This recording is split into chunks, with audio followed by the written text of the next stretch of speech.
Yeah, so back in the day, I would have these little protocols that I would do for specific areas of the body. So someone coming with shoulder pain, I'd be on the shoulder, focused on it, and doing my manual therapy.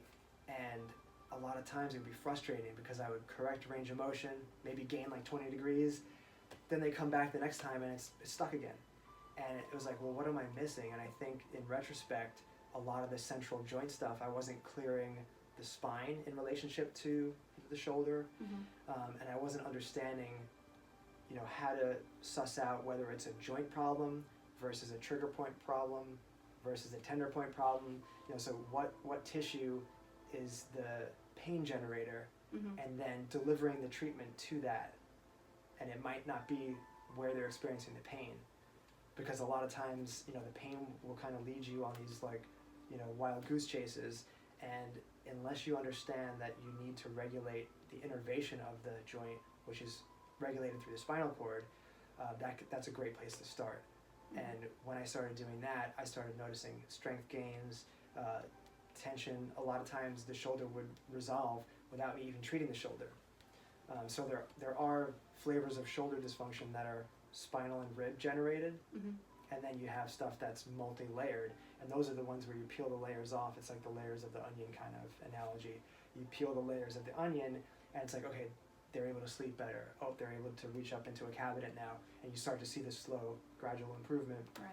Especially when you have like pathology thrown in the mix. So pathology is a little bit of a different animal because you might have like a moderate tear in the rotator cuff. Those people respond a little bit differently, but you still can do things to educate them and do the manual therapy in a smart way that you can continue to progress them and allow them to tolerate exercises and things like that.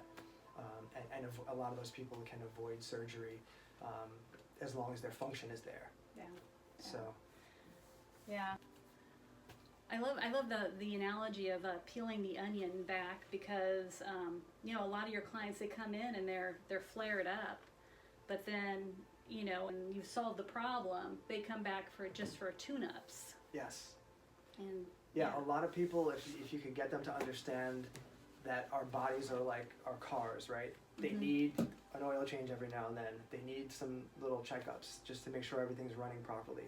So a lot of clients nowadays, I've trained them to come in even if something is not on fire, because that's typically what we run into is people are coming to us because their back hurts, they threw their back out, they hurt themselves, but it's really nice to see people in that kind of way, because you still find the dysfunction. It's not on fire and causing limitations in their function, but you can see how that's going to lead to a plantar fasciitis down the road.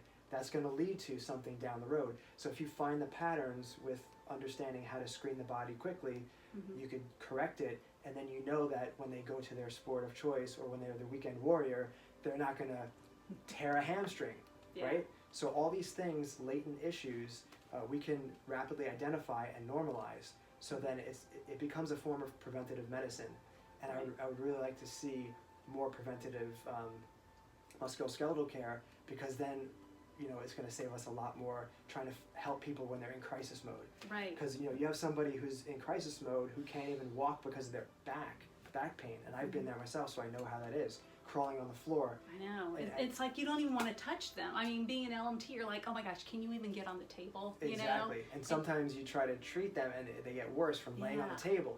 Right. So we want to avoid that, and if we can, eventually interface with people and let them know that you don't have to have complete pain to come in, we could find stuff. The body will show us. Yeah. And that's the skills that I help to cultivate, is to know, even if a person comes in with no complaints, you could find a few things to really target, and in real time they will notice a difference. Right. You could find a stiff joint, you could find tight muscle or a weak muscle. Yeah, and they don't even know it. They're like, I didn't even know that was sore or exactly. tight. And it's like, they don't even know it's there. So if we can bring some awareness to the body and then get them to function better, give them tools to work on at home, and then they feel empowered, and then they're functioning better, and then they go tell everybody, and that's where the beauty of spreading it is, learning how to work with our hands and our powers of observation and our knowledge of anatomy, and all those pieces of the puzzle really get us the results that we're looking for, that brings satisfaction to our work, so that we're not just in the trenches just treating everybody in chronic pain and just burning out, because we all have been there at some point or another.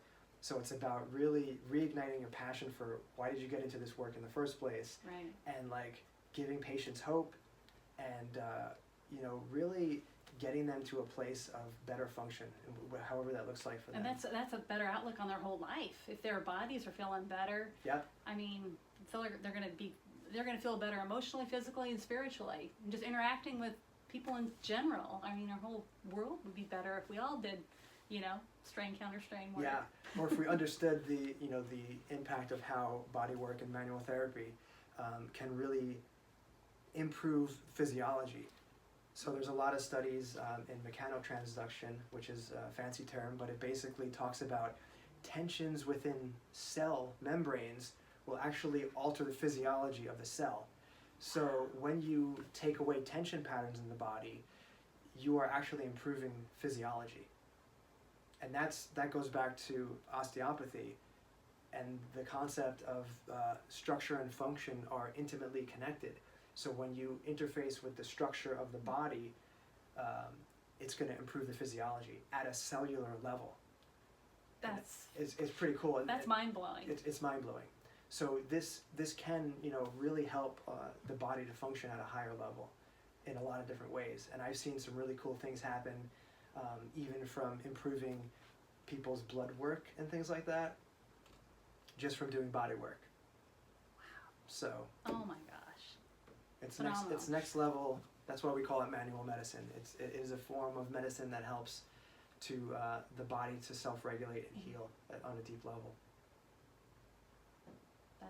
That's fantastic. Thank you.